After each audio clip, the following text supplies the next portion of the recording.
Hey guys, what's up? It's Pete again, and this is my second video I'm doing for you guys. I figured I'd take a look at a subject that not too many people have probably covered on YouTube, and that's RPGs on the Wii that you should actually be playing. I have 4 of them, and I'm going to take a look at all 4, explain to you a little bit about them real fast, and maybe you'll want to pick up some of these games and try them out, because a lot of them actually aren't well known. And the first one I figured that I'd take a look at is Baroque, put out by Atlas, also released on the PlayStation 2, and it's actually a port of a game that was on the Sega Saturn that never made it to the US. However, it is a pretty significant upgrade, and let's take a look at that right now. So Baroque is a roguelike RPG, and what that means is basically it's a dungeon crawler straight up. If you die, you start back at level 1, you lose all of your equipment, yes, including your awesome new sword and armor that you just got and synthesized. You lose it all. However, there are some points in the levels where you can throw them into these orbs, which will save them when you start over. So you can start with that awesome sword and armor when you start over again. You try to make it to the end of the tower, and basically that evolves the story, because it's very vague and it only evolves as you transverse through the tower. And the graphics are very creepy and atmospheric, as you can see through the video here. And there is a screen effect that kind of gives it like a dirty film kind of look to it. I think, yes, you can turn that off. And you can use Wii motion controls to wag your sword around, or you can use your classic controls.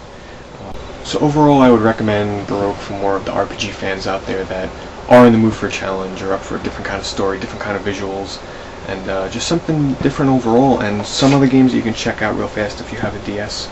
Mystery Dungeon, Sharon the Wanderer, another tough roguelike, as well as Legend of the Unemployed Ninja, Izuna. This is a little tougher to track down than Sharon, but both definitely worth owning. And next up, what I would want to take a look at, to change the pace up a little bit from these roguelikes, something more a little traditional, is Epuna. It's put up by Koei, and you can definitely compare this to Earthbound, so let's take a look at this and see what you think. So Epuna basically tells the story of a family that's in space, and they have to evacuate onto a planet, and then they have to reunite. That's really just the basics of it. And in terms of its graphics, it's very simple as well. As you can see here, they are cel-shaded, and they do actually look pretty nice. And the controls are just as simple. They actually give you an option to use just the nunchuck, where you do all the moving with the joystick, and the C button does all of your primary attacks and your actions and all that kind of stuff. Now, the cities themselves are actually pretty confusing. There's no radar or navigation map to tell you where you're going, and the controls, there's no weight bar. As you can see here, it's just constant fighting. And it takes a long time to actually get a party going, so it can be pretty boring in the beginning. And but it's worth it though. Wait it out.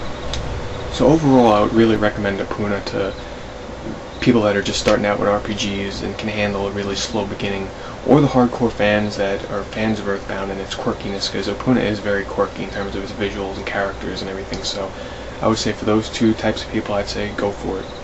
But next I'm going to go into a game that I think, in terms of RPGs, has been the most unique in terms of its gameplay and controls, and that's Dragon Quest Swords, the Masked Queen, and the Tower of Mirrors.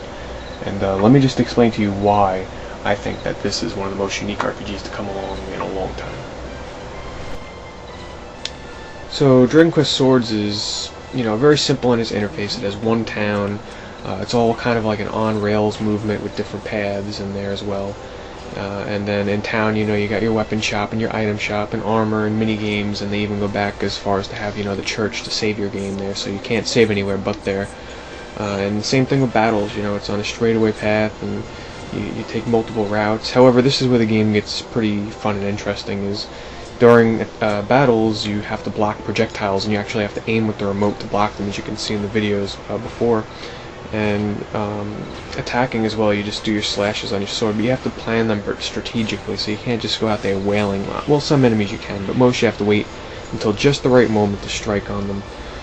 And you also get one AI-controlled ally to help you out with the fights. So overall, Dragon Quest Swords just has a really nice, charming, relaxing appeal to it. The graphics are nice, the soundtrack accompanies it really well as well. And I would definitely recommend this to Dragon Quest or Dragon Warrior fans. No matter how simple it might appear, there's so much fan service in there, it's unbelievable. I mean, it's just a lot of fun to hack and slash and go through all that. Very unique. But Not so unique. We're going back again to the roguelike genre because the last game I'm going to be talking about is Final Fantasy Fables Chocobos Dungeon, which is exclusive to the Wii. However, the previous Chocobos Dungeon games were on the PlayStation 1, Chocobos Dungeon 1, Chocobos Dungeon 2. There's actually a lot of Chocobos games that never appeared in the US that were, exclusive to the Japanese PlayStation ones, but let's take a look at this one and see why it's also worthwhile for you to check out. So unlike Baroque on Wii, this takes on a more traditional roguelike feel with grid-based dungeons where every time you make a movement your enemies do as well. And it has the ice and the fire temples, and you face Shiva and Ifrit at the end of them. But one of the most fun things about the game is that you can change Chocobo into different jobs from Final Fantasy, like Black Mage, White Mage, Dragoon, Scholar, Dark Knight, you name it, it's in there. And then, doing this you learn different moves you can use on enemies unique to those jobs. And you can find weapons and level them up and new effects in the towns. But probably the best thing about this game is the soundtrack. It gets a complete remix overhaul of classic Final Fantasy songs in a symphonic score. Definitely worth playing just for the soundtrack. So there's Chocobos Dungeon.